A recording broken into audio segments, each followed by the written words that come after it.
amigos, bienvenidos a un nuevo programa de Miradas. Cristian, ¿cómo estás? Bien, Vero, muchas gracias. Estamos listos para compartir los próximos 30 minutos. Hoy tenemos un programa realmente interesante. Cristian, ¿qué te parece si vamos con Janine? Vamos con ella y empecemos viendo las líneas que unen tu mundo. Gracias chicos, hola amigos, bienvenidos. Hoy tenemos un programa realmente interesante. Vamos a ver el contenido de lo que hoy será Miradas.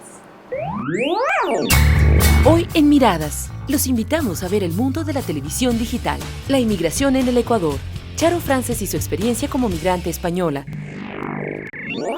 Es así como empezamos hoy. Les comento que la televisión en sus orígenes es considerada como un medio de comunicación de masas, puesto que ha sido y continúa siendo un referente clave para los ciudadanos en el conjunto de sus actividades cotidianas. La televisión ha ido evolucionando y mejorando en calidad y sonido, y ya se encuentra formando parte de la distribución de video digital, que esto aportará a la educación, entretenimiento y ocio de los televidentes en las diferentes partes del mundo. Miremos lo que es la televisión digital.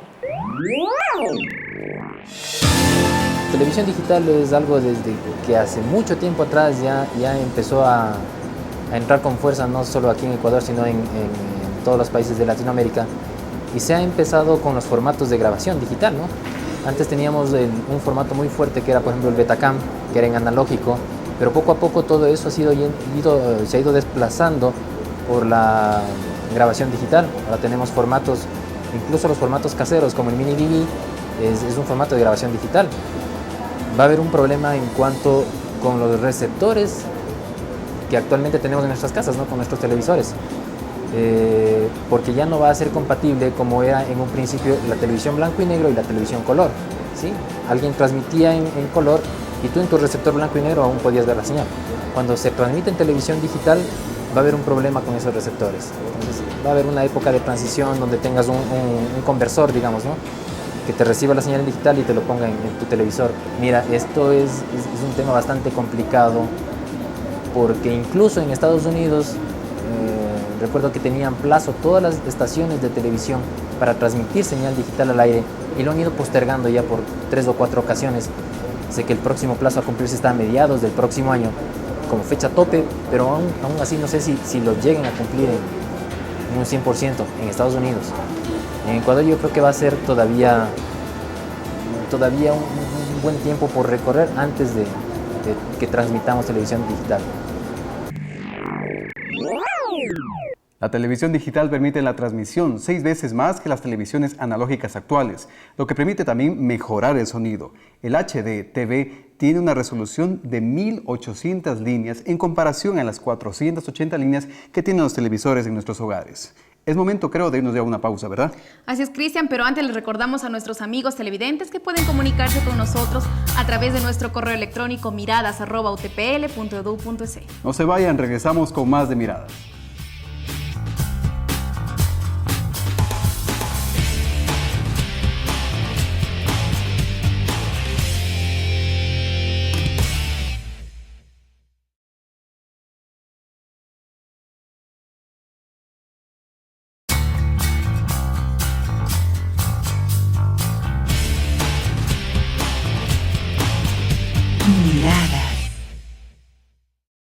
La migración en nuestro país es una de las actividades más comunes.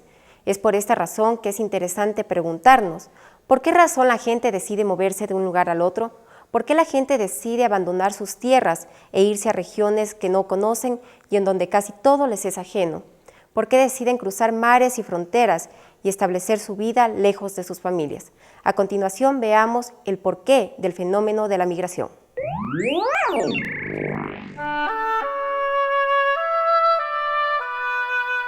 Un ser humano de cada 35 es un inmigrante en busca de mejores condiciones de vida.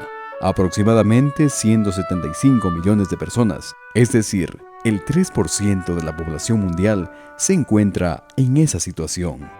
En los últimos 35 años, el número total de migrantes se multiplicó por más de 2. Se estima que 1/3 del total de migrantes en el mundo son refugiados. La decisión que tomamos los dos, o sea, fue, ya le digo, ir para hacer aquí la casa y es que veíamos que aquí la situación era un poco difícil. Llegué el 3 de agosto. El 2 de agosto llegué y el 3 empecé yo ya a trabajar se puede decir en servicio doméstico, cuidando a una señora, atendiéndola, dándole de comer, medicinas. Y trabajaba yo de domingo a domingo con la finalidad de hacer yo más dinero para venirme aquí más pronto.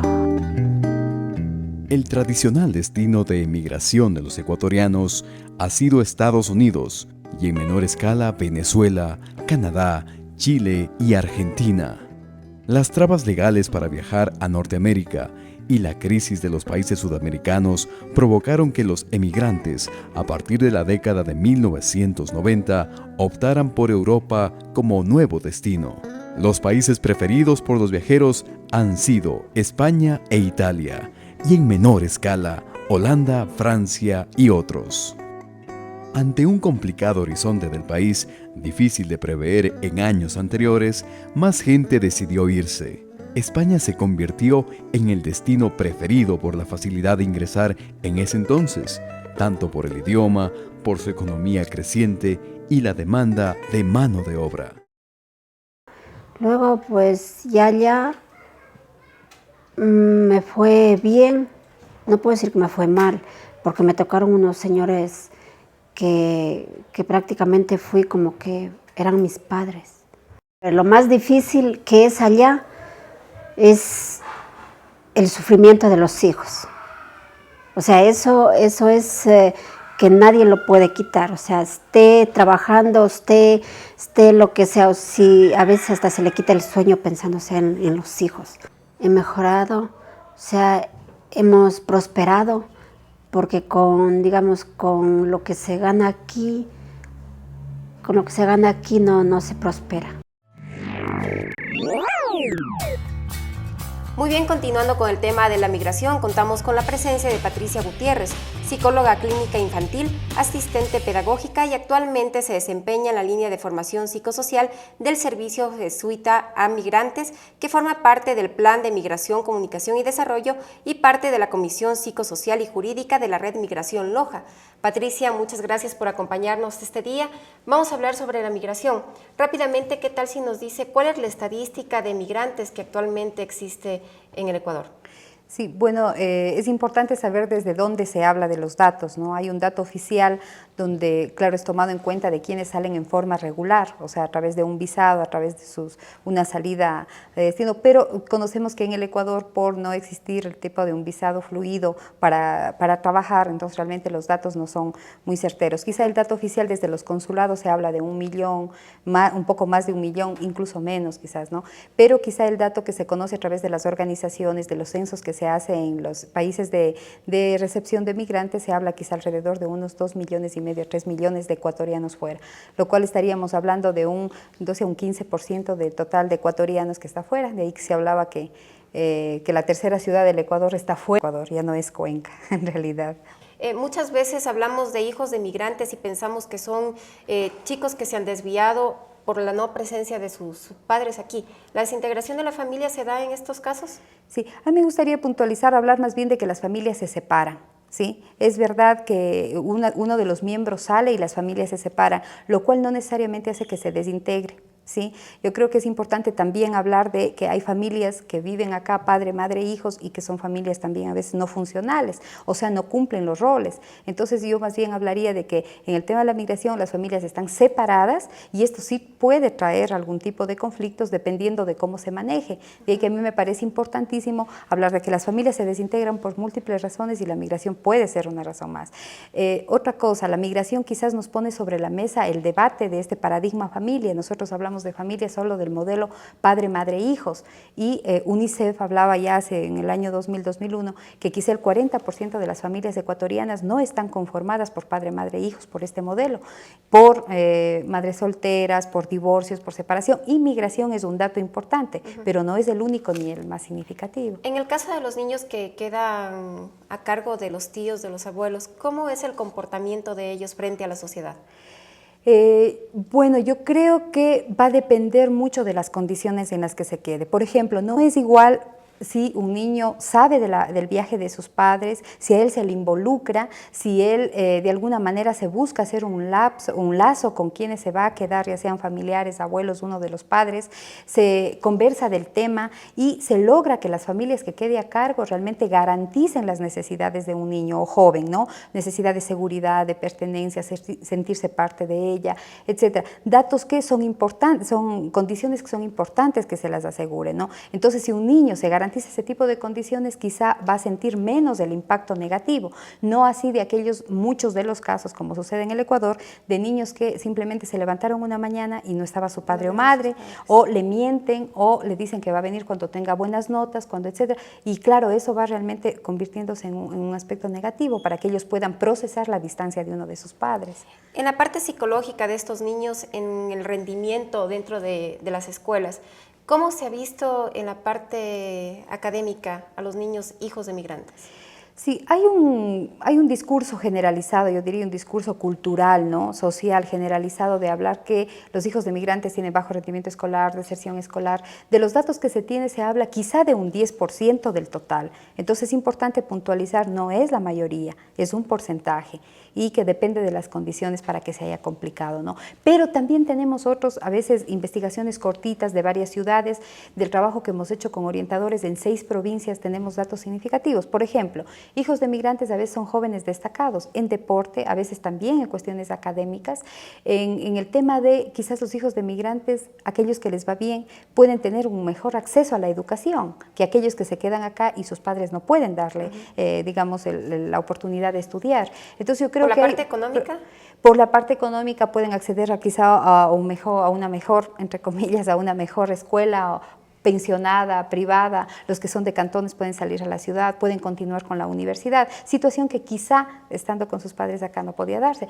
También hay consecuencias negativas, sí es importante reconocerla, a veces si no está garantizado con quienes se quede un sentido de abandono, de desprotección, de inseguridad, de que no son parte de esa casa, pasan 2, 3 años en casa de tíos, primos, donde todo el mundo les está diciendo que no eres parte de aquí, y entonces ser huéspedes por 3 años realmente no garantiza que se satisfaga la necesidad de pertenencia, ¿no? Muy bien, Patricia. En el Ecuador, ¿qué tipo de ayuda o qué tipo de programas se están manejando para finalizar ya para ayuda a los hijos de migrantes? Sí, yo creo que hay varios programas en varias ciudades, hay estos departamentos de movilidad humana de las diócesis, son parte de la conferencia episcopal, que buscan dar lo que es asesoría legal, psicológica, acompañamiento a lo que son las familias, también apoyan en lo que son centros educativos, a veces en formación, sensibilización, etcétera, ¿no? Como servicio jesuita nosotros también llevamos ya al inicio como línea psicosocial, ahora como una comisión de educación, que es parte de este plan Ecuador-España, buscando tener propuestas que se fortalezcan a nivel local, en las instituciones, a docentes, a los padres de familia o tutores, a los mismos jóvenes y niños, y también quizás dar ciertas miras para que se vayan convirtiendo en ciertas políticas dentro de la Dirección de Educación. Hay instituciones como Casa del Migrante en Quito, y así podría nombrar varias instituciones que dan este tipo de acompañamiento, ¿no? Y quizás no solo a las familias de emigrantes, sino también de inmigrantes peruanos o de refugiados colombianos que llegan y también están trayendo otro tipo de reflexiones que deberíamos hacerlo a nivel local. Perfecto. Okay. Muchísimas gracias, Patricia. Hemos conocido más sobre la migración, el impacto positivo y negativo que tiene en la sociedad actual. Pero en este momento vamos a invitarle, Patricia, a que vea, y a ustedes, amigos televidentes, un reportaje sobre un grupo ecuatoriano que fusiona diferentes tipos y estilos de música. Estamos hablando de la Grupa y en el siguiente reportaje vamos a conocer más acerca de ellos. Caderona, caderona, caderona, ven y meneate. ¡Hey, ya! Hace unos 8 años con Cristian Mejía nos juntamos un poco, él venía trabajando todo lo que es la parte andina, tiene unas composiciones maravillosas de música andina, académica, contemporánea, y yo había trabajado, ya tenía un acercamiento con la música afro-esmeraldeña, y empezamos a juntar ideas y con la necesidad de eso, de tener un país que se reconozca tanto a sí mismo como fuera del país, ¿no? Como fuera en otros territorios, que la gente empiece a ver a Ecuador como un punto de riqueza cultural. Lo que hacemos es una nueva visión de esta música. el feeling, para que la gente se vuelva a sentir identificada con su música, con su manera de hablar, su manera de ser ecuatoriano. Ay, para bailar esta noche, mañana se la volviera. Ay, caderona, caderona, caderona, ven y menea. La grupa ahora se ha convertido en ese resumen de todas esas influencias que como músico he ido aprendiendo en el camino, que van desde el rock, la nueva trova, folclore, heavy metal, jazz, rock progresivo. Entonces ha sido la oportunidad para poner en música, en real, ese amor que siento por la música ecuatoriana, y claro, lo que resulta es una música ecuatoriana quizá más global. La música ecuatoriana ha sido la principal influencia, es algo que lo llevamos en la sangre.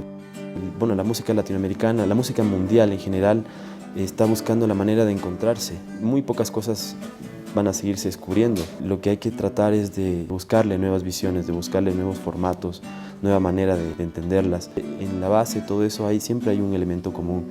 Si tú juntas la música esmeraldeña con otra música negra de cualquier parte del mundo, te das cuenta de que hay una raíz común ahí. El mundo de alguna manera se hace chiquito, pero la música se hace cada vez más grande.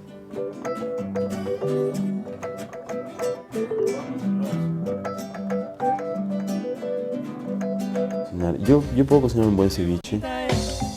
Qué bonita es. Es quizá un ceviche más de tendencia manabita. Ella tiene oro, oro en sus ojos. Ella tiene oro en sus ojos. Primeramente abrir las conchas, todas listas en su jugo. Ella me hace tan dichoso. Listo. Un buen picadillo con cebolla, perejil, suficiente. El tomate, me enseñó mi mamá, es rallado. Qué bonita es, mi pequeña, qué bonita es. Un ceviche espesito, un poco de mostaza, salsa de tomate, ya le agrega el sabor, mucho limón, de sal. Las proporciones se van haciendo en base al gusto. Servido con unos buenos patacones, es delicioso por lo mezclado.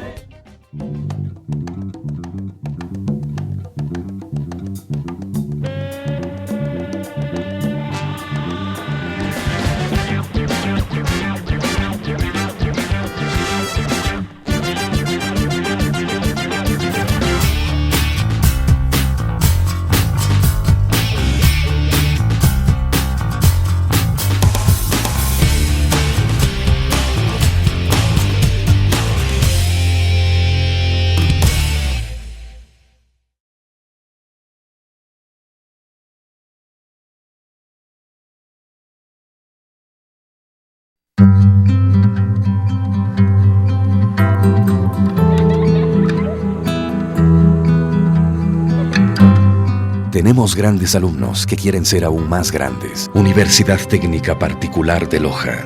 Una gran opción para mi futuro, sin descuidar mi presente. Decide ser más.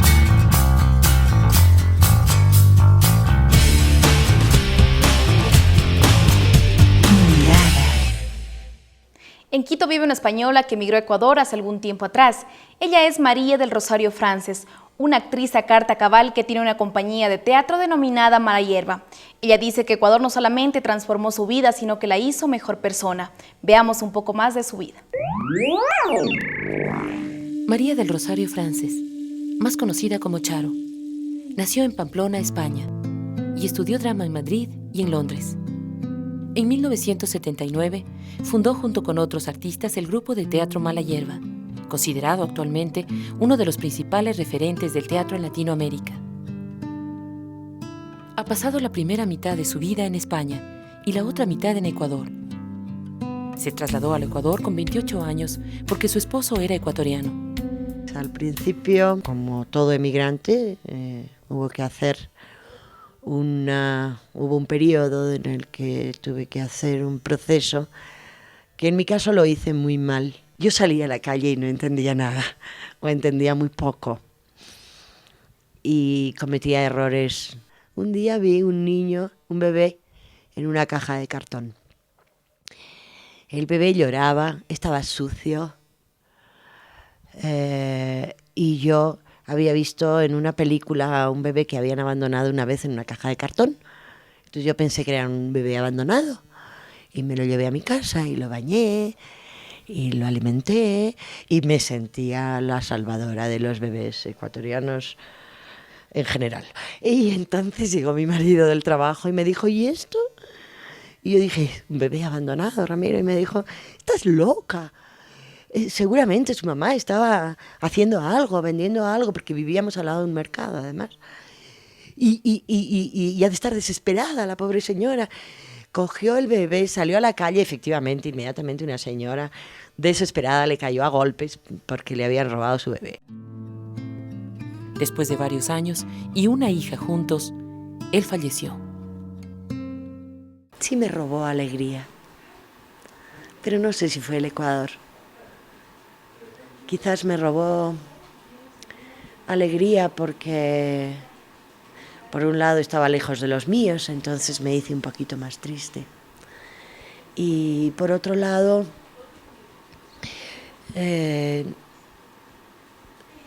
factores objetivos del Ecuador que a mí sí me han quitado un poco de alegría y entre ellos el fundamental, no lo puedo evitar, yo sé que todo el mundo lo dice, pero es la pobreza, es la injusticia, es el poco cuidado que el Estado tiene de su gente.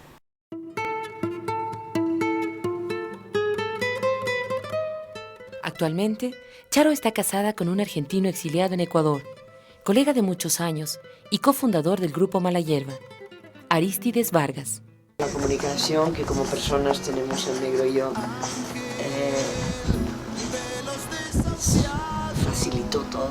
Con frecuencia nos interrumpimos en las frases porque aparece un término que no sabemos si debemos utilizarlo aquí o si era de allá. Nuestros encuentros con los amigos, con los hermanos, no son encuentros, son sustos siempre, ¿no? Porque cada tantos años veíamos a alguien y ya no era ese alguien, ¿no? Nos llevó mucho tiempo a aceptar que habíamos perdido algo que no recuperaríamos jamás, ¿no? Que no se puede recuperar. Por más que uno vuelva, no se recupera. Y por más que uno viva aquí, este no es tu país. El público está acostumbrado a ver actuar juntos a Charo y Arístides. Su obra más reciente es Nuestra Señora de las Nubes, donde interpretan un diálogo entre dos migrantes de un país ficticio, llamado Nuestra Señora de las Nubes. Yo le había pedido que hiciéramos un trabajo los dos. Y él escribió esta obra basándose en su propia biografía y en la mía. Fue la primera vez que nos miramos a nosotros mismos como dos extranjeros de acá, porque Negro y yo somos extranjeros, pero eso no nos hace en el mismo país. Es decir, también somos extranjeros entre él y yo. ¿Tú serías capaz de matarme? ¿Ah? ¿Serías capaz de matarme a mí? ¿Ah? ¿Por qué? Porque en ese lugar, en este sitio, estoy un poco muerto. Para mí el verde era el verde del Valle del Baztán, en Navarra. Entonces el verde acá era un verde, según yo, equivocado. El verde que yo veía acá era un verde que no era el verdadero verde. Entonces, desde esa visión, desde esa percepción, todos los estímulos que recibía del exterior tenían una respuesta con un margen de error siempre. Lleva un tiempo llegar a la conclusión de que nadie está mal, de que lo diferente no es malo y tampoco es lo bueno, sino que simplemente es diferente. Ecuador me ha dado la posibilidad a mí de ser lo que ya era, pero además de ser otras cosas.